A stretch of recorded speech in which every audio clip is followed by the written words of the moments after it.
My name is Robert Carter, for those of you who weren't here earlier. I am a speaker for Creation Ministries International out of our U.S. office near Atlanta, Georgia. I happen to be a scientist, but the most important part of my life is that I'm a follower of Jesus Christ. I earned my spurs as a marine biologist studying the coral reefs here in Florida, in the Bahamas, and Belize. It was a tough life. But eventually I had to get serious about the science aspect of my work, and I ended up in the genetics lab. And when I managed to steal the genes that code for these bright green and bright red colors in these animals, first of all, I discovered they were proteins. And if they're proteins, they're controlled by genes. If they're genes, I could take them.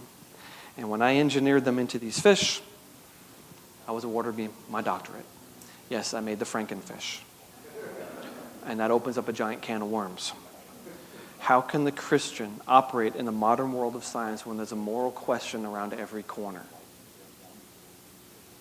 That's a good question, isn't it?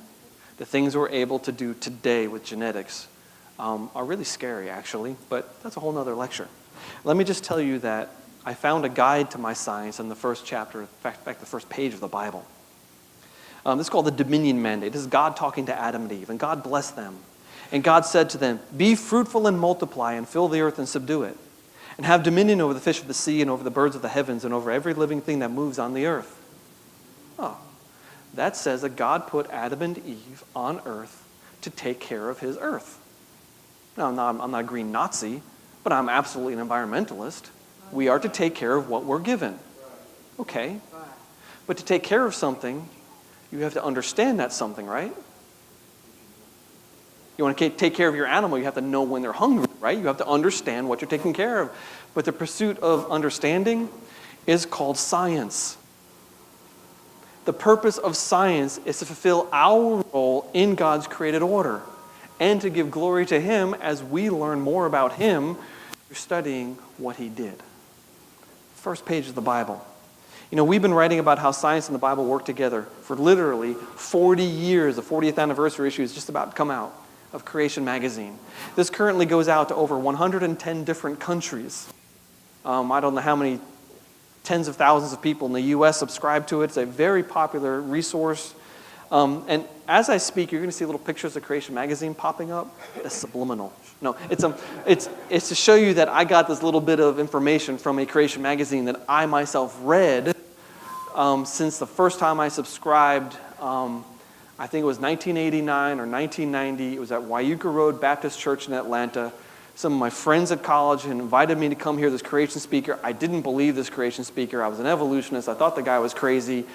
But for some reason, I put $20 down, and I got a subscription to this magazine, and I think I studied myself back into Christianity because I learned answers to things that were really troubling me.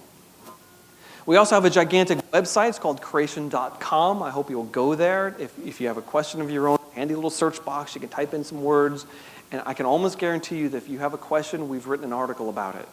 And if we haven't, send us an email and we'll write an article. A lot of times, in fact, usually on Saturday mornings, we have a feedback where someone asks us a question, we answer it, and it becomes a new article. We are there for you. We're an information ministry. We provide answers to your questions. This is why we exist.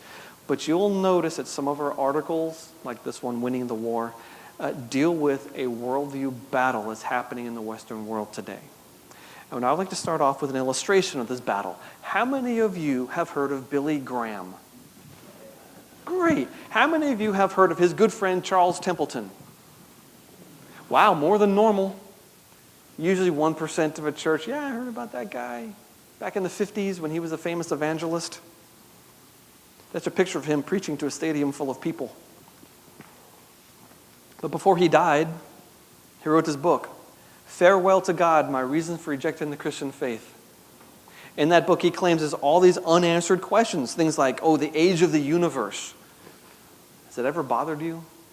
How about the existence of ape men? Does that trouble? How about radiometric dating? How about where did the waters go after Noah's flood?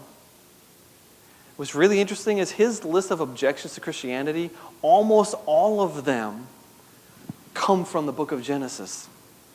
But you know what's terrifying? When I was a young man, I had those same questions. And most of my friends who I grew up with going to church, almost all of them are not going to church anymore. And they all had the same questions I did. And some of them, if I say something about God on Facebook, I'll get sworn at. Actually, I think he defriended me lately. But these are people I know, people I love, people I've got a lot of history with, and they've turned away from God, even though they came up through the church. Why? What's happening? Especially considering we have more information on these topics than any other time in church history. We should be shouting, the Bible is history! Yet most people in our culture have never heard anyone intelligently defend the Bible. How do I know that? Because I was 19. I was raised in a church. I never heard anyone defend the Bible. In fact, the only reason I heard it is because this girl I met at college that I liked, and she invited me home for dinner. And her mom was like, hey, who's this boy? And she talked to me till 2 o'clock in the morning that morning. And I said things like, oh, come on, evolution's a fact. Oh, no. Adam and Eve, we evolved from monkeys 6 million years ago. What are you talking about? And her defense of Scripture, she wasn't a scientist. She wasn't some geeky nerd like I am. But just the fact that she stood there and took my insults, and every once in a while she had an answer to one of my things, and I was stunned. And that conversation right there turned my life in a different direction.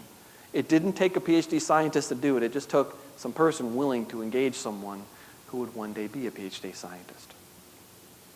And yet when we look at the statistics, they're troubling. Most kids who grew up in churches in America today are going to leave and not come back. We must ask the question, why? Well, what if I did that? Would that help a little bit? I think you probably got the volume up because the thing's too far down.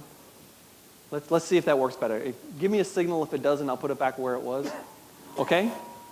All right. Most children growing up in church, these are kids that went to youth group, might have been baptized, might have gone on a missions trip, will leave when they hit 18, 19, 20 years old. In fact, this is 4 different surveys, slightly different questions, different people, but this is the question they're getting at. If you think, though, that this is some maybe liberal denominations, that 88% comes from the Southern Baptist Sunday School Board. We're not talking about someone else's kids. Now, okay, can you think of an example? Why is this happening? Well, I'll tell you what. One reason why this is happening is because today's society is aggressively anti-Christian. You people with more gray hair than me, you grew up in a different world than the kids growing up today. If you were an atheist in the 50s, you were a social pariah. Today, you are celebrated. Example, there's a comedian named Ricky Gervais. Most young people know who he is. He's got a shtick. He's talking and making all these jokes, and there's a huge audience hall, and all laughing. And he says this. He goes, now we're going to bring out the Bible. And he flips open to page 1, and he starts reading. He doesn't make any commentary at all. He just reads the first several chapters of the Bible, and the audience is bursting out in hysterical fits of laughter at your book. Welcome to America. What do we do about it? I am glad I'm not 18 years old today. I am really, really glad. Because it would be really hard to grow up in a world when you have to ask the question, all right, is that really my faith or is that just mommy and daddy's faith? And everyone around me are telling me that mommy and daddy are nuts. That's tough. But that's what we have to deal with. But I remember being convinced that evolution is true. In fact, this was the thing that convinced me. This was it. This is a National Geographic sort of thing. It was on TV called Pakicetus.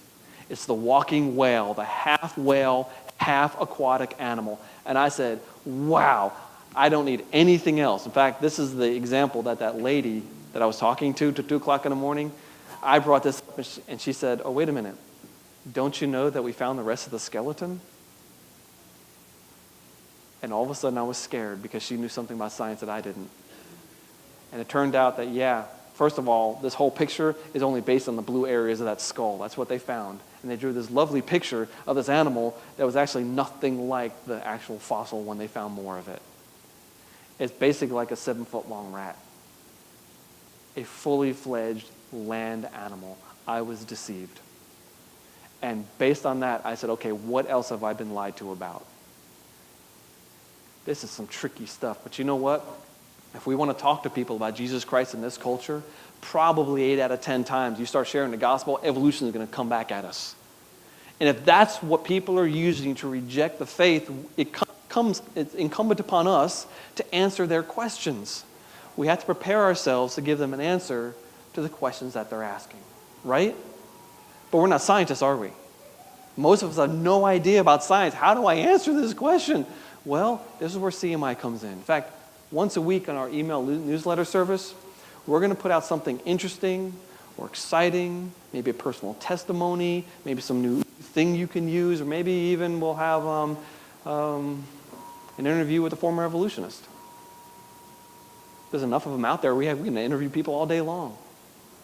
This is something designed to help equip you and help you to answer the questions that you have so that you and we are better able to answer the questions that other people have.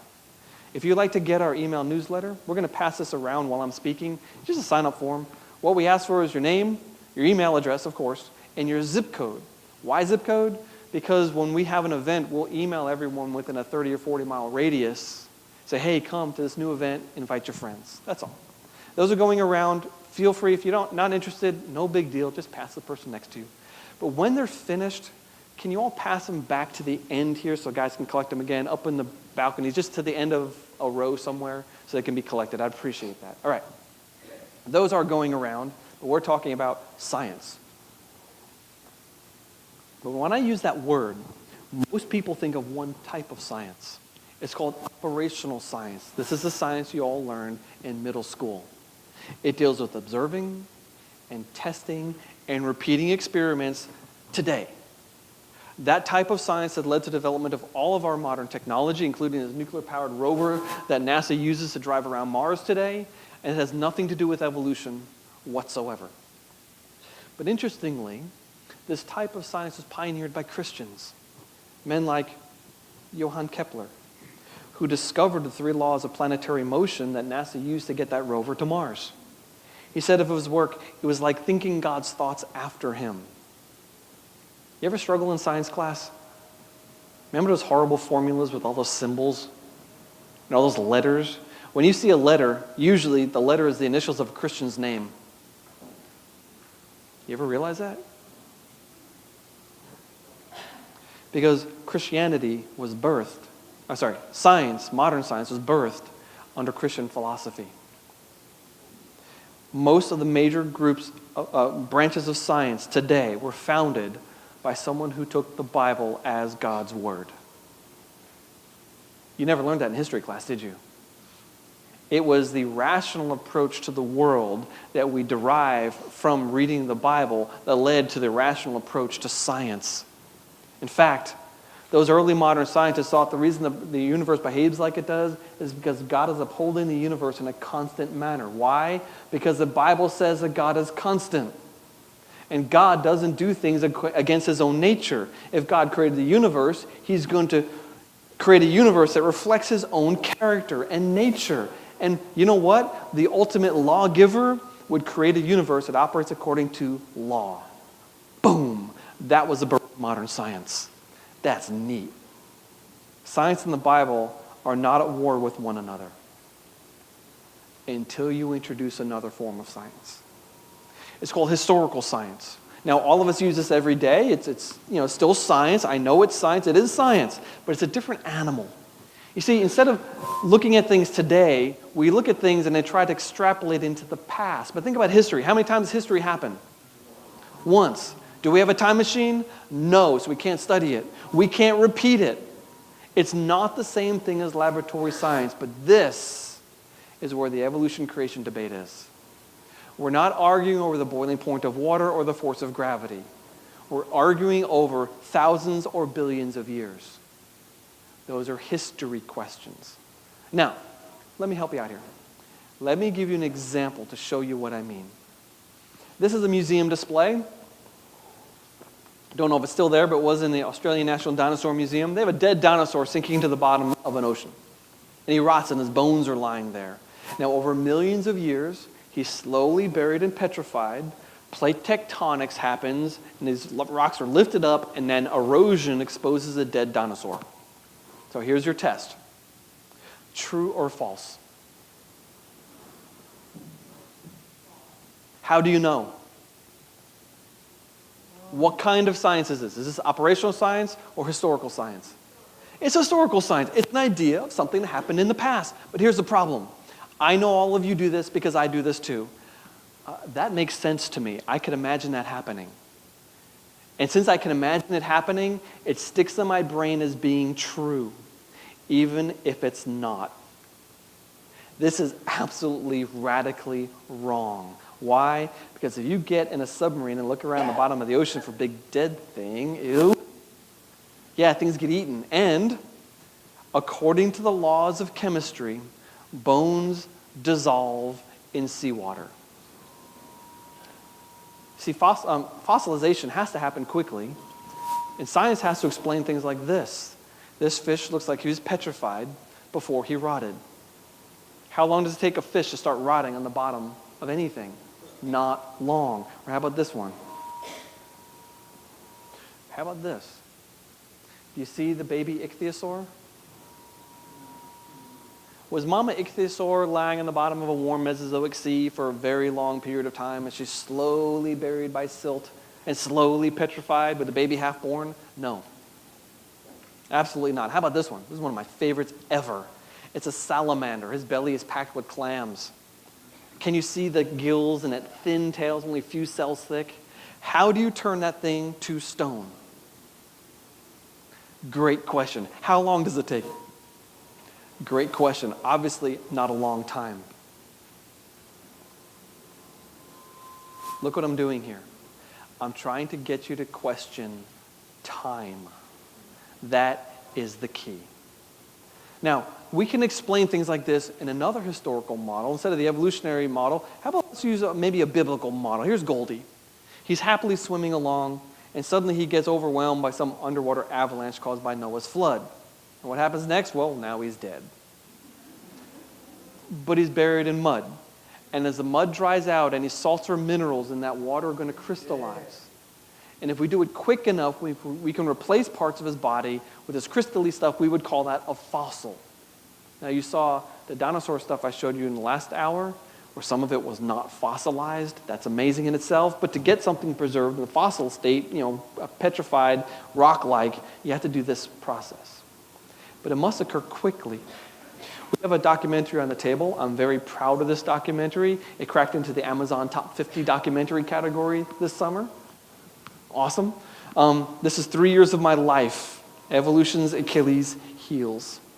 All we did is we interviewed PhD scientists. They happen to believe the Bible, but they're PhD scientists. And we said, okay, Mr. Nerdy Scientist Guy, what can evolution not explain according to your area of expertise? And man, that was a great question. They said some incredible stuff. This is Dr. Marcus Ross. He's a paleontologist. He's a fossil expert. And he said the existence of a fossil by itself is actually proof that something happened very, very fast. But then he says, but the fossil happened fast. The rock that contained the fossil must also have occurred quickly. And now we're talking about the fossil record itself is a record of rapid catastrophic processes, or you wouldn't have the fossils in there, including this tree. It's called a polystrate, or many-layered fossil. It's a fossil that sticks vertically through the evolutionary timeline and defies evolutionary time. How much time is that in the fossil record? Tens of thousands, hundreds of thousands of years? I don't know. It depends on the layer. But you know what? Trees don't stick up out of the forest for thousands of years after they die. Period. They burn, they rot, they get knocked over. And we have polystrate trees and some dinosaur bones and other fossils in many different settings around the world, and all of them are saying no to the time. But wait a minute. How much time has there been? Where does the millions of years idea come from? Why do people believe in millions of years? Well, let me give you some logic here. It's actually very simple. Look at the size of Grand Canyon. Measure the erosion rate in the desert. It's very slow. Therefore, it took millions of years to form Grand Canyon. True? What did I just do? Actually, what I did was I took an observation and a measurement, and I mixed with operational science, I mixed in historical science, an assumption about the past. I assumed that slow erosion in the middle of a desert is what carved Grand Canyon. I avoided questions like, was there Noah's flood and things like that. But wait a minute. What if slow and gradual actually fails to explain the canyon? Then the system is going to come crashing down. Example, remember last January, February, snow melt in the Rockies? This lake in California built up behind actually the highest dam in the country, Oroville Dam. And just when they opened up this spillway, a little bit of water, relatively, flowing over a little hill, relatively, over just a couple of days, almost caused catastrophic failure of the dam. Now, in a flood perspective, this is nothing. But in a human perspective, this is amazing. You see the pile of gravel out there in the river? That used to be rock.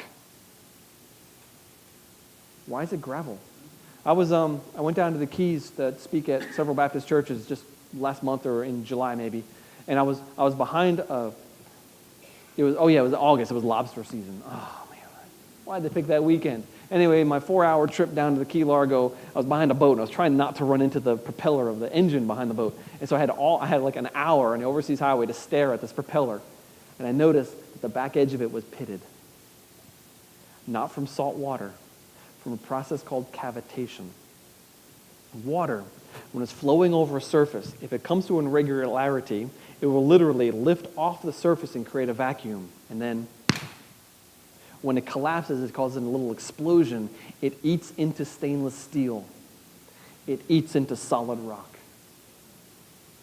How long does it take rocks to erode? It all depends upon the speed of water.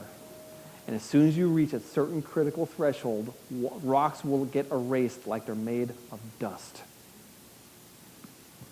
Which gives me another opportunity to talk about myself. Oh yes, this is me. It's my 5th grade year. Notice my red hair, my socks pulled up to my knees. Ah, man, I love dressing like that. My little scientist brain was surprised at the end of my 5th grade year. I'm growing up in a beach town in New York State on the water. And I'm seeing the sun come up over the ocean, and it's a brilliant red ball of fire.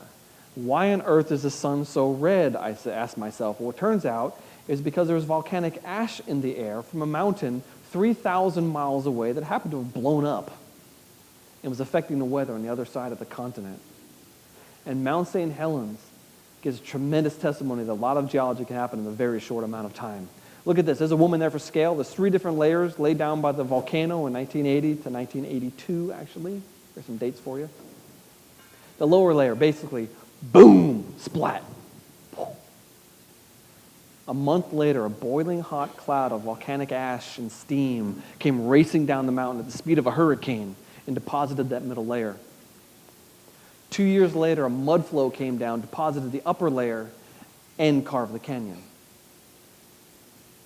And if you zoom up on the middle layer, you see all these laminations that any geologist before that would have said, count up the layers, count up the years. Slow and gradual, millions of years. But that's not true. We saw this happen in an afternoon. This is volcanic ash just falling out of the air. And we see things like this in other places in the world. Hey, Mr. Geologist, this is Mount St. Helens. We know this is an afternoon. How come that has to be evidence of millions of years? It looks just the same. And Mount St. Helens all of a sudden gives us the ability to reanalyze a lot of things in geology because we now know it does not take millions of years to form rock layers. But wait a minute.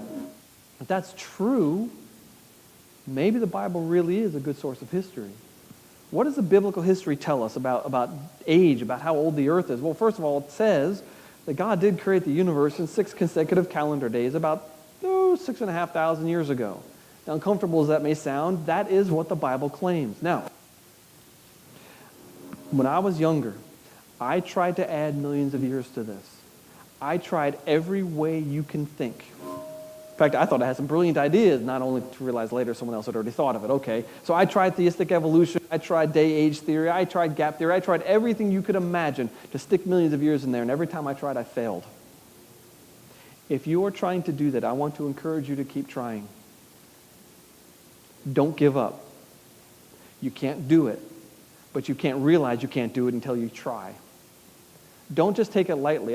Maybe this is just a poetic expression of evolutionary history. Oh, yeah, sure. Except the Bible says that whales would have been created the day before land animals, and evolution says that whales evolved from land animals. There's no evolutionary order to these things. There's no evolutionary time assumed in this. This actually stands against evolutionary theory. Hey, Christian, does it embarrass you that that's in the Bible? It did me. I knew the implications. I was terrified of what this meant, because that means that if I believe this, everyone's going to laugh at me. And I don't like it when people laugh at me. My Irish temper gets up. I'm going to pop them in the nose. But I'm not allowed to. And yet, if the Bible is the Word of God, we're called to believe it, aren't we? Now, the reason I say all that is because I want to impress upon you how heavily the New Testament leans on the book of Genesis. There are over 100 references to Genesis in the New Testament. That's a lot. Half of those are from the first 11 chapters. What's in the first 11 chapters of the Bible? Adam and Eve, Noah's flood, and the Tower of Babel. Every single New Testament author references those 11 chapters. Jesus himself at least 16 times, including his famous discourse on marriage and divorce. Mark 10, where he says, "But from the beginning of creation, God made the male and female. Therefore, a man shall leave his father and mother and hold fast to his wife, and the two shall become one flesh." Wait a minute. Did Jesus really believe that Adam existed at the beginning of creation? He couldn't have existed at the Big Bang. Jesus apparently believes in the creation account of Genesis. And the first chapter of John tells us that Jesus is the creator. He should have known the difference. And if he doesn't lie, and if he can know anything he wants to know, I'm sorry, Jesus is really affirming the creation account here. In fact, the parallel passage, I think it's in Luke, he's talking to Pharisees and he says, "Have you not read?" As in, this is what the word says. You say you believe it, I believe it. And he quotes this. Oh man, I would love it if there was a way to escape this. I would love it. My flesh wants to have a way of saying, no, millions of years is true. All God would have had to do at any number of places in the Bible and just say an indeterminate amount of time. I could drive a truck through that. But those clauses don't exist. Because apparently no one who wrote the Bible, and Jesus himself also, apparently didn't believe in millions of years.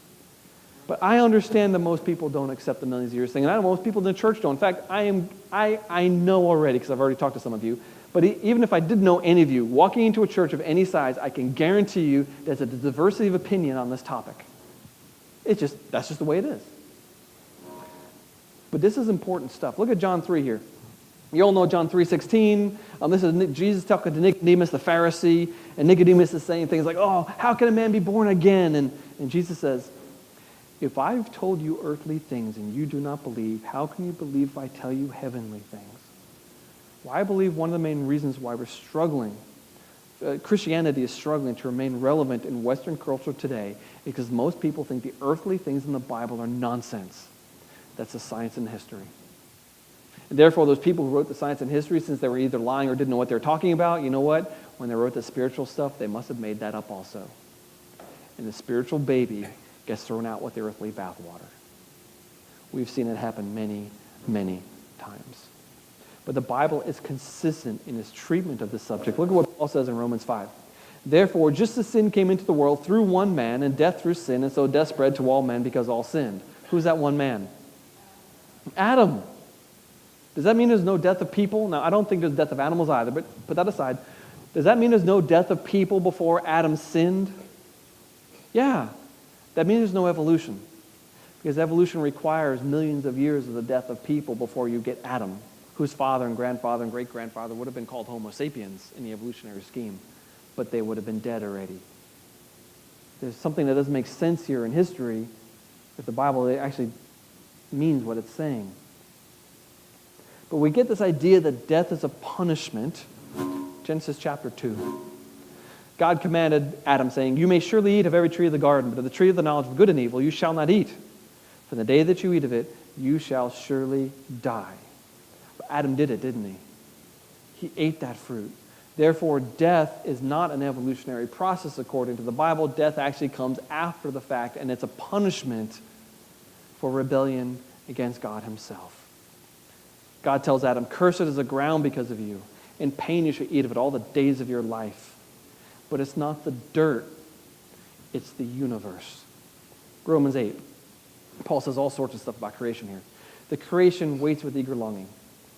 The creation was subjected to futility. The creation itself will be set free from its bondage to corruption. The whole creation has been groaning together in the pains of childbirth until now. Essentially, he's saying that the entire universe is weighed down by the weight of Adam's sin. And suffering and death come after creation. Wow, what a simple formula, and yet it's so hard to grasp sometimes. Oh, it gives me another opportunity to talk about myself. That's my living room floor. I made that. That's a red oak. Came from a 90-foot tall oak tree. That's 5-inch wide, quarter sawn red oak for any of you wood nerds out there. It took me 2 years to make my floor. There's my sawmills. My son a couple years ago sitting on my sawmill. I love working with wood. It's a passionate hobby. It's great exercise. It's good to get the science out of my brain and just use my muscles. But it's not very safe. Yeah, I call that Rob's right leg's memorial stump. Because after, 1,000 hours of chainsawing, I did something stupid and hey, bones are white? Yeah, in fact, if my wife wasn't home when this happened, I think I would be dead right now.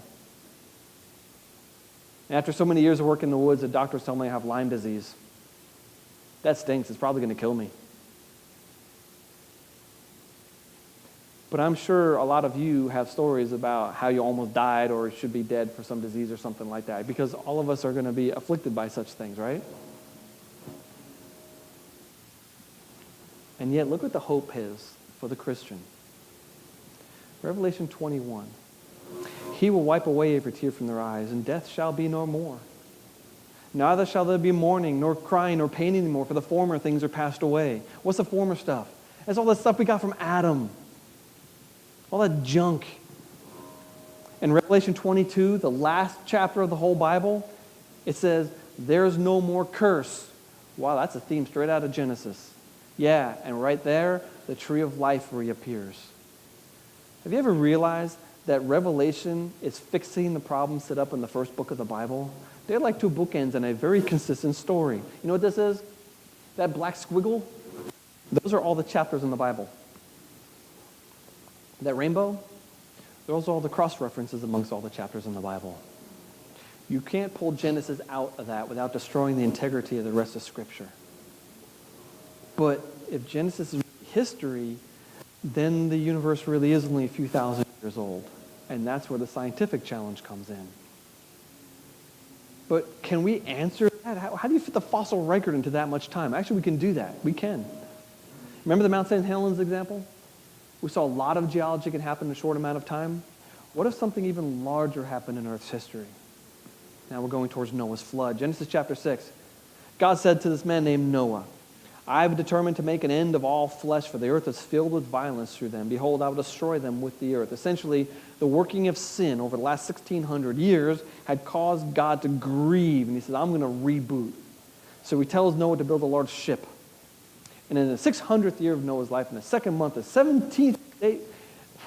Okay, look, I know not all of you are scientists.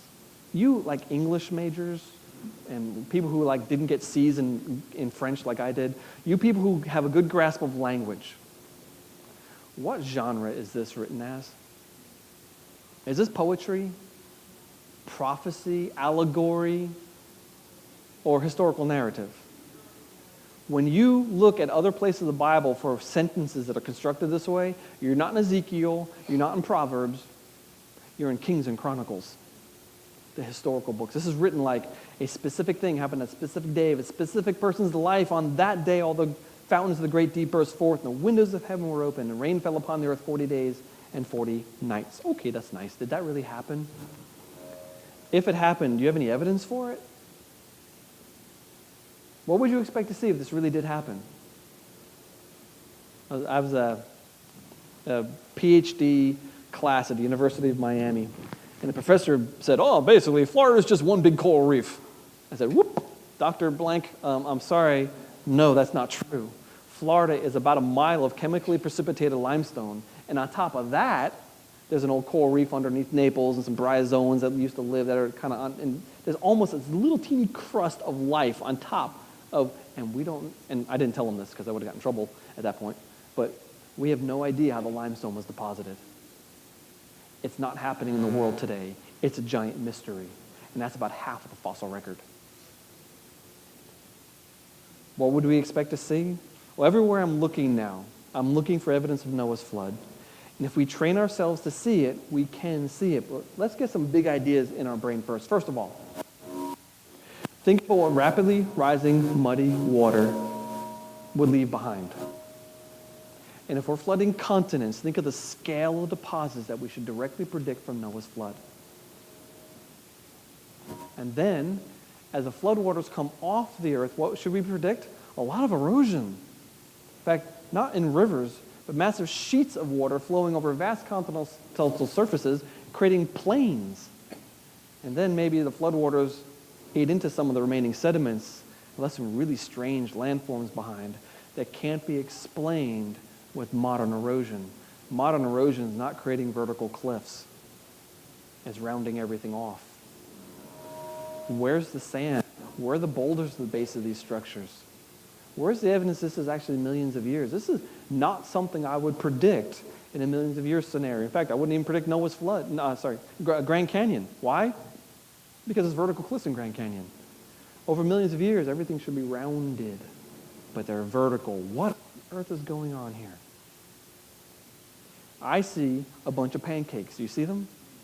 Some of these layers appear in West Georgia where I live, or Canada, or Maine. These are continental scale layers that are proportionally thinner than a sheet of paper.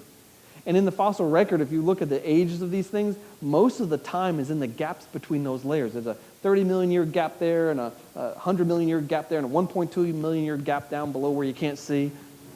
In that much time, the entire continent is erased down to sea level. So the evidence of time actually is in the gaps between the layers, but when you look between the layers, most of them are with no evidence of erosion in that time. And then the next layers, I don't think the time is actually there. And I think actually the fossil record is screaming no to the millions of years idea. We also have to understand, though, that Noah's flood is not gentle. This is a massive, destructive episode that caused suffering, death, and extinction. This is not a kid's story. This is a horror story. This is the wrath of God poured out on wickedness. Yuck. But you know what? There's a beautiful picture of Jesus here.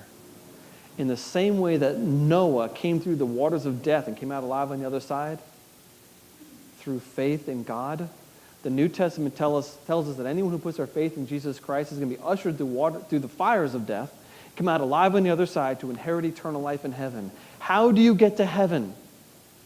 Through faith. And Noah shows us that in a beautiful way. There's no way he should have survived. There's no way he can survive the wrath of God except through Jesus Christ.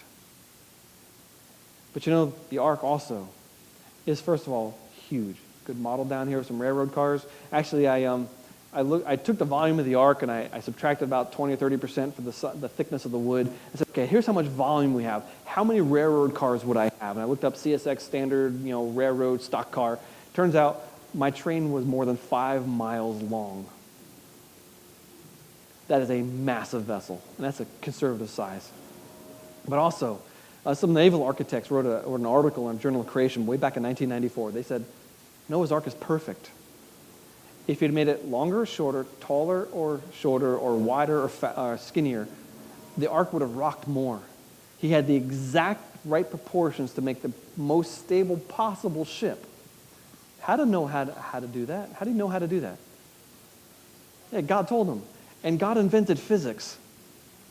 This is not an accident. In fact, you've probably heard that Genesis just took creation stories from other cultures, like the Babylonian flood story and stuff like that, and Genesis is a corrupted version. No, the Babylonian is the corrupted version, because their ark is a cube, which is the absolute stupidest shape for an ocean-going ship.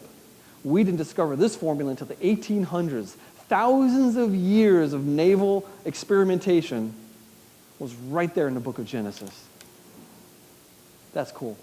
All right, now I've given you lots of examples of preserved animals. Here's one more. It's a jellyfish. First question, how do you turn a jellyfish to stone? Answer, I have no idea. Fossils aren't forming today. Fossils like this definitely are not forming today. But this guy has things that look just like him swimming in the oceans today. In fact, this paper, they found 3 totally different jellyfish. And one of them, I said, oh, it's a cubozoid. The box jellies that kill surfers in Australia. In the rocks, dated supposedly 505 millions of years ago. Okay, now wait a second. How long is 500 million years in evolutionary history? It's like government debt, right? There's so many zeros, you can't get your brain around it, right? What's 500 million years to an evolutionist? If this is a timeline, we have to go way back to the middle of the Cambrian era to where they believe multicellular life was first evolving. And then this thing has remained unchanged throughout the evolution of all other life on Earth. The big meteor that killed off the dinosaurs, the end Permian extinction event where supposedly 99% of all species went extinct. All this radical environmental change, the environment is not the same today. You know what sea turtles' favorite food is? Jellyfish. How can you stay the same when everything changes around you? This is not a Darwinian argument. It's really funny, but wait a minute. Think of this. If he has remained unchanged for 500 million years, while at the same time one of his cousins turned into things like, bumblebees and wombats, I've got a scientific problem with this. Because if evolution can explain 500 million years of zero change on one hand and 500 million years of radical change on the other hand, I cannot test evolution. If it can explain anything, it's not science, it's philosophy. And in fact, what we realize is evolution quickly devolves into a philosophy of history. But that's where I started. A lot of topics I didn't cover. In fact, I just skipped over the Neanderthal and human genetics topic. We'll talk about that tonight. Where do you go for answers to the questions that you still have? Go to creation.com. Pick up a book or one of our videos. Take a look at our Creation magazine. Let me give you a couple things that I've read over the years in Creation magazine I found profound. This one, how dating methods work. Hey, Mr. Evolutionist, thank you for inventing carbon dating. That's ours. You can go play with something else. Why do I say that? Well, carbon dating specifically, not radiometric dating in general, but carbon dating is our best friend because we cannot find any source of carbon on the Earth anywhere that has 0 carbon-14, including the styrofoam in this cup that came out of oil that is probably 300 million year of Permian oil, old Permian oil or something like that. There's carbon-14 in this cup. If the entire Earth was 100% pure carbon-14, it would disintegrate to 0 atoms in less than 1 million years. There can't be carbon-14 in this carbon, and yet it's there. Amber, dinosaur bones, diamonds, every form of carbon. Therefore, thank you very much. Laboratory science in this case tells us the Earth is young. Here's an article about climate change. Big topic over the last couple of decades. But you can't talk about climate change without talking about the single greatest episode of climate change in Earth history. Noah's flood that triggered an ice age. I think we've got a great model for the ice age, and I think the evolution has a lousy model for the ice age. If you want more, go to creation.com, and this article, I believe, is already there. We have a lot of information there. Or how about this one? The birds of the Galapagos, talking about the amazing animals on the Galapagos Islands. I've been to the Galapagos Islands. I've seen the blue-footed booby and the red-footed booby. They're amazing animals. Is that evolution? No. Because, of course, things change. Why? Because our genius creator, God, put into his creation the ability to adapt to new circumstances. If he hadn't, most species would already be extinct. Change over time is not evolution, because often the change goes backwards or downhill, as an example. I don't know if you can see it. Up on the top right, a little teeny picture, that's a Galapagos cormorant. He's got deformed wings. He can't fly anymore. It might help him swim under the water, but he'll never get back to the mainland. One of many examples of evolution actually going the wrong direction, out of thousands I could cite. And every edition of Creation Magazine has a kids section in the middle of it. It's really cool stuff in here. We also have a digital version of the magazine. This is neat because most publishers, they have advertising in their magazines. You realize when you go like to a drugstore or Walmart or something, and there's a rack of magazines on the wall, you know there's a free, right? What do they do at the end of the month? The guy shows up, he takes it, he tears the cover off, and he throws it away. They're free because they're already paid for. Advertising pays the printing and distribution costs. They make money when they sell one. Well, we don't have any advertising in our magazine. It costs a lot of money. I think we print 35 or 45,000 magazines just in the U.S. It's a lot. We do that on purpose because we reserve the right to change our mind because science changes. And we don't want an advertiser trying to twist our arm in some theological position, which, any Christian advertiser is going to have a theological position. So we want to remain independent. But that means it's a huge chunk of money for that. However, once we pay our artists and our authors and the guys who lay it out and stuff like that, we actually don't have any fixed costs for a digital version of the magazine. So we said right away, as soon as we came out with this, we're going to pass all that savings on to our customers, and we say that if someone signs up for the digital magazine, you can share it with whoever you like. And we say 5 people, but we actually don't count. Don't tell anybody. We'll send you an email, have a link. You click on the link, it'll go to our website, and Creation Magazine will appear on whatever digital device you're using, and you turn pages and read the magazine. Or zoom up. It's really a neat app that's there for you if you're interested. We produce our magazine 4 times a year. We work really hard at doing this world-class resource. But knowing that it might be a couple of months before the next one, if you sign up for the magazine here, we'll give you a free copy of the magazine on the table back there. If you sign up for a 3-year version of the magazine, we'll give you a free copy of the magazine and 2 DVDs. A copy of this talk, The Alternative Creation's Competitive Edge, if you're interested, and a copy of How Darwin Got It Wrong. 7 major points, and it wasn't just about science. Now, this is Dr. John Sanford giving this presentation. He's a very good friend of mine now. He is a world-famous geneticist. He invented the gene gun that was used to make all the genetically modified crops. GMO, organic stuff, all that argument, right? Well, his invention did it. He was an atheist for most of his life. He became a Christian about 10 years before he retired at Cornell. About 5 years before he retired, he became a creationist to the horror of his colleagues, and now he is one. And this is an excellent talk about what Darwin did not predict and how he made bad predictions from a guy who really does know because he really was in the middle of all of it. If you like our magazine, this is what our sign-up form looks like. You do have to write down your address. You have to check off one of these boxes. I think they should be self-explanatory, 1 year or 3 year. Then if you want to add the digital version of it, then tear off that little corner piece, take it to my lovely volunteers at the table, and they'll handle it. Okay, guys, you can do that now. And I'm just about finished. I would fail, though, if I didn't point you to a couple of places for more resources. My job here is not to teach you everything I know. That's not possible. Plus, you wouldn't want to hear most of it. Plus, you have questions I've never even thought of. So my job actually is to encourage you to go find answers to these questions. A great place is the Creation Answers book. That's going to answer 99% of the questions you might have. Hopefully tonight afterwards we'll have some time for questions. I can almost guarantee you that almost all your questions are already answered in that book on purpose. Here is Christianity for Skeptics, an excellent resource. If you know a skeptic, if you're struggling with skepticism, or if you are a skeptic yourself, this is a great book. We'll answer how Christians answer these questions, why people are saying it this way, and this is a really good walkthrough. We all know people who are pretty skeptical, aggressively against Christianity, don't we?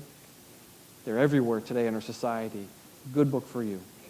Now, tonight I'm going to give a lecture very similar to this one. If you can't come tonight, it's got a fancy title, Mitochondria Leaving the 3 Daughters of Noah. I should have just called it Genetics of Genesis. I claim here that modern genetics has discovered Adam and Eve Noah's flood and the Tower of Babel. And they're right there in the human genome. And the evolutionists have discovered it for us. That's a fun one. But this one right here, my favorite lecture I've ever given in my 48 years of life, the high-tech cell. I am a geneticist trying to explain how the human genome operates, but no one understands how it operates because it's too complicated. You got to understand, if life were simple, Darwinian evolution might be possible. But the more complex life becomes, the less possible Darwinian evolution becomes. And the cell, the genome in this cell is nothing if not a super high-tech computer program. In fact, a computer operating system. And I compare the genome to modern computers, and very quickly modern computers all of a sudden look like they're in a stone age compared to the technology inside the cell. Our God is unbelievably brilliant, and there's stuff in the genome that we never thought of before. Oh, and it's actually affecting the way we write computer programs, and I predict it's going to affect how computers are built in the future. And then there's Evolution's Achilles' heels. The book, the DVD, powerful information that you can avail yourself of. Oh, there's so many other things. But since it's just a little bit after noon, I'm supposed to stop at noon. I did pretty good. I'm going to leave you again the way I close all my lectures, 1 Peter 3:15. But in your hearts, honor Christ the Lord as holy, always being prepared to make a defense to anyone who asks you for a reason for the hope that is in you, yet do it with gentleness and respect. My friends, harsh and sarcastic facts shouted in anger don't point people toward the kingdom. They just make you look like a bad person. But a gentle answer has often been used to open up the gates of splendor to somebody. I know that because it's what happened to me. Let me give you one more little word of advice. Since we don't know everything and we've not heard all the questions and don't have all the answers to even the questions that we have heard, here's a great strategy. Hey, Mr. Aggressive person who doesn't like Christianity that I'm trying to talk to and my knees are knocking, I honestly have absolutely no idea what you're talking about. Might as well admit it. But I'd bet there's an answer on creation.com. Let's sit down and look it up. Or if you're not willing to, I'm going to go home and I'm going to look it up and I'm going to come back tomorrow and we're going to keep on talking. Why is that a good strategy? Because friendship evangelism is the thing that God uses to bring most people into his kingdom. It's long discussions with people. It's not, repent and believe, you sinner. That's not usually how it works. Unless there's already been a foundation laid down. It takes time for most people to have enough things worked out where they're willing to be challenged on a spiritual level. I think most of you understand that because I suspect it happened with a lot of you. But let's stop there. Let's pray.